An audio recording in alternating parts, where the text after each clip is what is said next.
Olá, bem-vindos! Hoje a gente vai mergulhar em um dos conceitos mais importantes, talvez o conceito central da psicanálise de Sigmund Freud, o recalque. Ok, nosso roteiro de hoje vai ser esse. A gente começa com essa ideia que parece simples, mas é super intrigante, a de que nem todo esquecimento é a mesma coisa. Vamos entender o porquê disso. Então vamos lá. A base de tudo isso é uma pergunta bem fundamental, uma daquelas que realmente instigou Freud e que, no fim das contas, deu origem a toda a sua teoria. Pense um pouco. Por que é que algumas das nossas lembranças parecem ser ativamente empurradas para longe, sabe? Enquanto outras, bom, elas simplesmente somem com o tempo. Foi observando isso que Freud percebeu que esquecer algo nem sempre é um processo passivo. Não é só a memória se apagando. E é aqui que ele faz uma distinção que é, assim, crucial. De um lado, a gente tem o esquecimento passivo, sabe? Aquela coisa que some com o tempo sem a gente nem notar. Mas, do outro lado, existe um mecanismo superativo, poderoso mesmo, que ele batizou de recalque. É como se fosse um esforço intencional, mas, e aqui está o detalhe, um esforço inconsciente para manter uma lembrança bem longe da nossa consciência. É exatamente isso que o Freud quer dizer com essa citação. Essa atitude de evitar ativamente uma lembrança, principalmente uma que causa dor, é o modelo perfeito, o protótipo do que é o recalque. É o exemplo mais claro de como esse mecanismo funciona na prática. Bom, entendida essa diferença inicial, vamos avançar um pouco para ver como essa evitação ativa se transforma num dos principais mecanismos de defesa da nossa mente.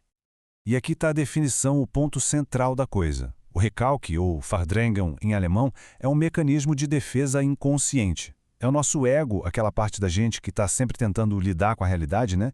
Que entra em ação. Ele empurra para fora da consciência aqueles pensamentos, memórias ou desejos que são muito angustiantes ou que simplesmente não batem com a imagem que a gente tem de nós mesmos. Mas por que o ego faria isso? A resposta que Freud encontrou é que o objetivo é sempre o mesmo: evitar a dor psíquica, o desprazer. E na maioria das vezes, essa dor, esse conflito, surge de pensamentos ou desejos que batem de frente com os nossos padrões morais, com a nossa consciência. E Freud notou que, invariavelmente, a origem dessas ideias recalcadas estava ligada à vida sexual. Então, o processo acontece mais ou menos assim, em etapas. Primeiro, surge uma ideia que é incompatível, que gera um baita desprazer no ego. Aí, o ego reage. Uma força repressora entra em ação para repelir essa ideia. E o resultado? A ideia é expulsa, é mandada lá para o inconsciente. Certo, mas para onde vão esses pensamentos? Eles simplesmente somem no ar? De acordo com Freud, a resposta é um sonoro não. Eles não desaparecem.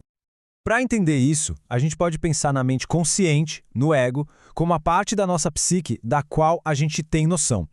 É tudo aquilo que está na nossa percepção imediata, no nosso radar, digamos assim. Só que para manter as coisas assim, o ego precisa erguer uma barreira bem poderosa, uma barreira de resistência. O recalque é, na essência, essa força que age como uma censura, impedindo que certas ideias cheguem até a consciência.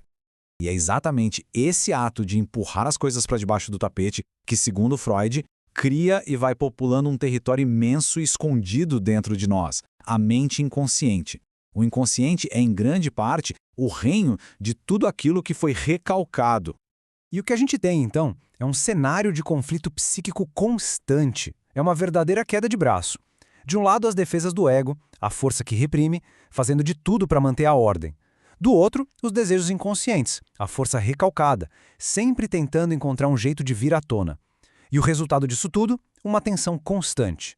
Pois é, o material que foi recalcado não fica lá paradinho, quieto no seu canto. Muito pelo contrário, ele continua ativo, cheio de energia e está sempre buscando um jeito de voltar para a consciência.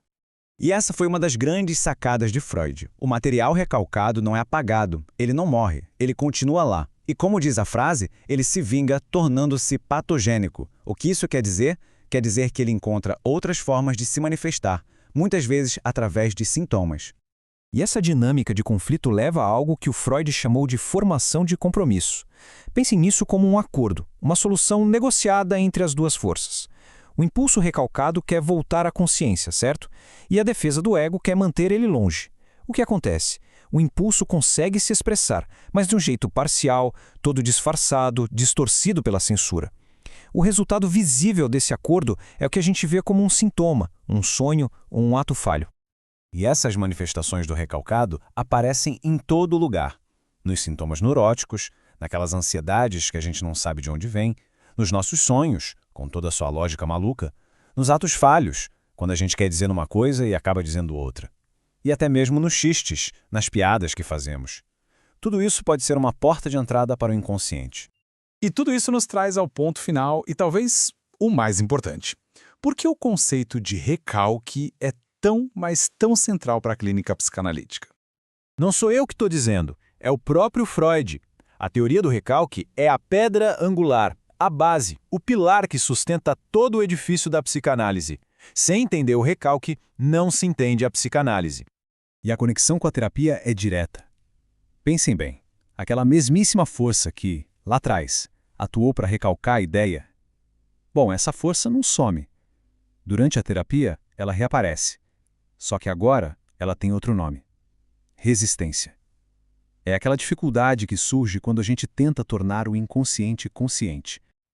Então, o trabalho da análise psicanalítica é justamente esse. É navegar por essas resistências, é superá-las para conseguir chegar no recalque original, no conflito que deu início a tudo. A ideia é trazer isso à luz para que, conscientemente, se possa encontrar uma nova solução, uma que seja menos custosa e mais saudável para a pessoa. E isso nos deixa com uma pergunta final, que é bem provocadora, né?